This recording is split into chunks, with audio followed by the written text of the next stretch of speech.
The story is a first-person narrative from Andrea Morrison, a 32-year-old VP at Cascade Financial, detailing her decision to distance herself from her family's business after years of unacknowledged contributions and escalating family conflict. Since no external transcript or source matching this exact story was found, it appears to be an original or user-provided personal account, possibly from social media, a blog, or a scripted piece. I'll rewrite it in the same style, length, tone, and structure, keeping the dramatic, reflective voice, chronological flow, key events, emotional beats, and ending call to action, while rephrasing for freshness without changing the core facts or meaning. At 3:47 p.m. on a Tuesday, my phone vibrated against the desk. Mom's message read, "We've decided you should step away for now. No explanation, no gratitude, just goodbye." My name is Andrea Morrison. I'm 32 and I serve as VP at Cascade Financial. Vanessa liked the post and added a party emoji. I replied simply, "Understood. I'm stepping away completely." Then I logged into Morrison Family Enterprises 285-43850, selected Remove Signer, initiated the account closure process, and pressed Submit. That little emoji made it crystal clear. I was convenient, not cherished. Before we continue, where are you reading this from? Your kitchen counter, the front seat of your car, or a home you finally claimed as your own? Echoes of Life is right here with you as we close one chapter and open another. 3 years prior, Mom showed up at my office carrying a worn folder that reeked of dusty files and cheap floral scent.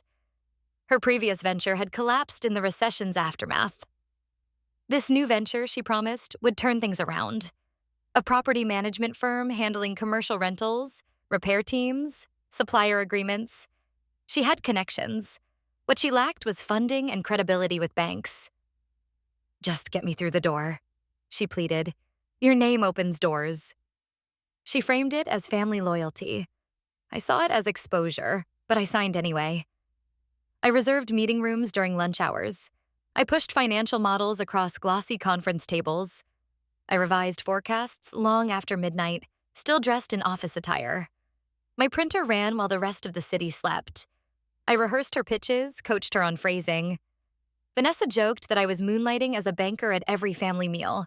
Mom labeled me intense, then grinned and called me reliable. That word always translated to, "You'll take care of it." When she needed a business checking account, I set it up. When terms needed improving, I co-signed. My professional standing made bankers approve quickly. My anxiety never eased. I received no salary. Appreciation came in whispers. Never publicly. Not during client walkthroughs.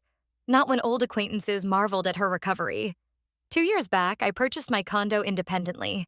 I still recall clutching the keys, palms trembling with pride. I waited for acknowledgement that never arrived. Mom dismissed it as flashy for a single woman. Vanessa accused me of flaunting. No one said, "I'm proud of you, Andrea." So when that Tuesday text hit, it wasn't a surprise. It landed on a pile of ignored efforts, unspoken thanks, and uncompensated work. The pattern finally stood out. She didn't want my input in the family. She wanted my utility. That evening, my condo felt unnaturally still. The refrigerator droned like an alert. Streetlights flickered outside the windows. My phone kept illuminating with notifications. Calls piled up. One, then two, then a flood. I let them go unanswered. 17 missed by evening. 43 texts by midnight. I left them unread. I sat barefoot on the sofa, still wearing my work ID, pouring water into a cup with unsteady hands. I told myself I was composed. In truth, I was stealing myself. At 8:52 p.m., my work line rang, the one reserved for crises. It was Stuart Payton, my regional director. His tone was measured. "Andrea, your mother contacted me. She's claiming unethical practices in banking." My gut plummeted. I stuck to procedure. "My name is on the account. I had full authority to exit." "I know," Stuart said. "I reviewed everything beforehand. It's all clean, but she's threatening to escalate to regulators and the board." I stared at the open PDF of the agreement on my screen. Authorized signer, admin rights, my signature from 3 years earlier. My exposure, documented in black and white. I can forward evidence tonight, I offered. Screenshots, logs, timestamps. I'll draft an incident report. Do that, Stewart replied, and record all her outreach.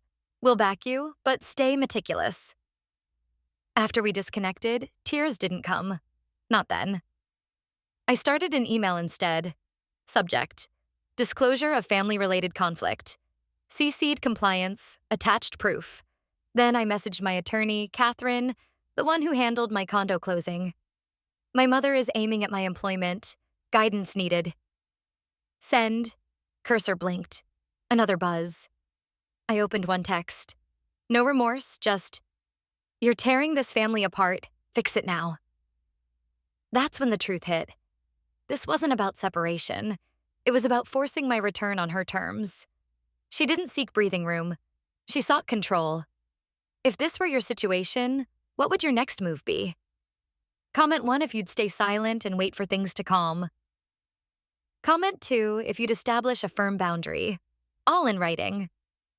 The following morning, I entered the building at 8:05. Heels echoed evenly on marble. Mom stood by security, arms crossed like she owned the place. "Andrea, we have to discuss this." No greeting, just urgency. "I have back-to-back meetings," I said. "Schedule through my assistant if you need time." She moved nearer. "This concerns your sister. Give Vanessa room. Stop turning it into a scene." "You texted me to step away," I countered. No details given. "You understood perfectly," she hissed. "No," I said. "I understood the words you chose." Her expression hardened. "The account, you can't shut it down." "I removed myself," I replied. "Funds transfer today. You'll handle new payroll and vendor setups." Panic flickered in her gaze. "Payroll hits Friday. Auto drafts for suppliers." "You're causing havoc." "I'm eliminating my exposure," I said. "My name won't back your obligations." She dropped her volume. "I spoke to your director last night. I can contact regulators next." I held steady. "I already reported it to compliance. Every interaction is logged." She paused, then offered a cold smile. "Perfect. They'll see your actions clearly." My phone pinged. Calendar invite from Stewart. Internal review. 10 a.m. Compliance and legal on the list. My insides twisted, but my tone remained even. "You lodged a complaint," I said. "You gave me no alternative," she shot back. "Restore the account, Andrea, or this gets messy." I stepped away. "I'm not repairing what you damaged, and we're not hashing this out here." I headed for the elevators. She trailed. Security intervened. "Ma'am, you need to exit." She glared over his shoulder, expectant, as if I owed resolution. Upstairs, I created a new folder. Claire Morrison. Saved images, documents, times, logs, not emotions, evidence. Drafted a factual incident report, dates, events, rationale. Attached agreement and closure confirmation. Sent to compliance and Stewart. At 10, I entered the review room. Glass table, untouched water glasses. Tense quiet. Stewart sat with compliance, expression blank. One question from the officer. "Do you feel secure in your role here?" I swallowed. "Yes, but my mother is leveraging my position." Heavy pause. Stewart gave a single nod. Then the realization landed. The original text wasn't dismissal. It was the opening move to regain leverage. She was prepared to jeopardize my livelihood to keep it.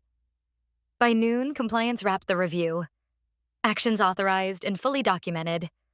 One line that restored my air. Mom didn't relent. She dialed contacts tied to my name. Vendors, partners, anyone who might spread rumors. Vanessa shared a cryptic post. Some prioritize cash over kin. No tags, but the implication was obvious. That night, Catherine returned my call, voice even and expert. She can complain, but misconduct won't stick. She can generate chaos, though. "So I endure the chaos?" "No," Catherine said. "You enforce a boundary in formal writing." She prepared a cease and desist that evening. 1 page, direct. Cease employer contact. Cease false accusations. Cease implying illegality. Sent certified return receipt. Mom called within an hour of signing. Voice trembled, then cut sharp. How dare you threaten your mother? I was desperate. You contacted my boss, I said. You endangered my career. That's not desperation. That's manipulation. You've changed. The daughter you raised stayed silent for harmony. I'm finished trading my reputation for peace. She ended the call. I didn't pursue. 2 days later, her payroll failed. Word came from a vendor, not family.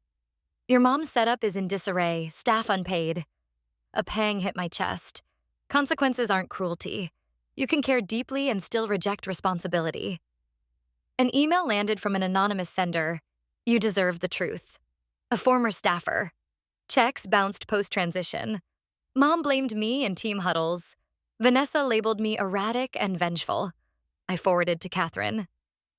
Anonymous tips won't hold in court, she said, but they shape approach. Safeguard your reputation. So I stopped concealing.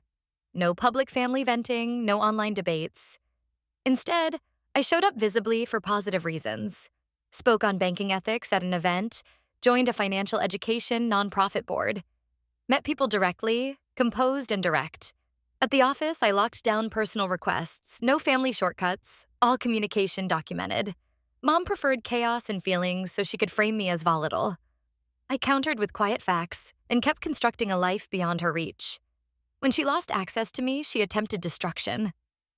3 weeks post-letter, my phone fell silent. No vibrations, no midnight pleas, just space. At first, the quiet felt liberating.